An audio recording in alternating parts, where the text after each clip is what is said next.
10 محرم کو جیو نیوز پر سفر عشق کے نام سے ایک پروگرام نشر کیا گیا جو آقا امام حسین علیہ السلام کے سفر کربلا اور اس کے ذریعے اے آئی سے جنریٹ ایک نقشہ بنایا گیا جس میں آقا حسین علیہ السلام اور آقا کریم علیہ السلام آقا امام حسین علیہ السلام کے ساتھ بچپن میں جس طرح آپ ان کے ساتھ محبت کرتے تھے اس کو اے آئی کے ذریعے جنریٹ کر کے چلایا گیا۔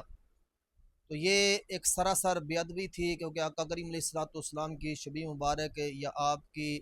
ویڈیو میں کسی قسم کا کوئی رول بنا کر آپ کو ایک طرف منسوب کر دیا جائے تو یہ بے ادبی بھی ہے، گناہ بھی ہے۔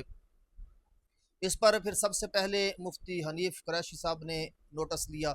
اور اس کے بارے میں بتایا کہ یہ سراسر بے ادبی ہے۔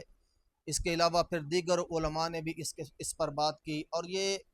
کروڑوں مسلمانوں کی دل آزاری بھی تھی جو ایسے نیوز بار بار کرتے ہیں۔ ان کا مقصد صرف اپنی تشہیر ہوتا ہے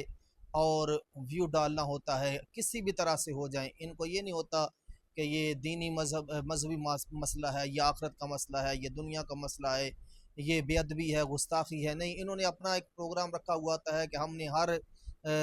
ہر آدمی ہمیں دیکھے، چاہے اچھی طرح دیکھے چاہے بری طرح دیکھے۔ تو بہرحال یہ ایک انتہائی بڑے پیمانے کی بے ادبی تھی، گستاخی تھی۔ تو اس کے ساتھ ساتھ پھر جب ایک تحریک چلی جیو نیوز کے خلاف تو پھر پیمبرا کو بھی ہوش آیا اور پیمبرا نے 15 دن کے لیے جیو کا لائسنس معطل کر دیا۔ تو یہ ایک اچھا اقدام بھی ہے کہ اگر اسی طرح سزا ملنا شروع ہو گئی تو دیگر جو چینلز ہیں یا دیگر جو ایسے لوگ ہیں ان کو بھی ہوش آ جائے گی کہ کل اگر ہم نے کوئی ایسی بے ادبی کی تو ہمارے ساتھ بھی یہ ہو سکتا ہے۔ تو بہرحال یہ اسلامی جمہوریہ پاکستان ہے، اس میں کوئی بھی پروگرام بنانے سے پہلے یہ دیکھنا چاہیے کہ کہیں اس میں مسلمانوں کی دل آزاری تو نہیں ہے، کہیں اسلامی رسومات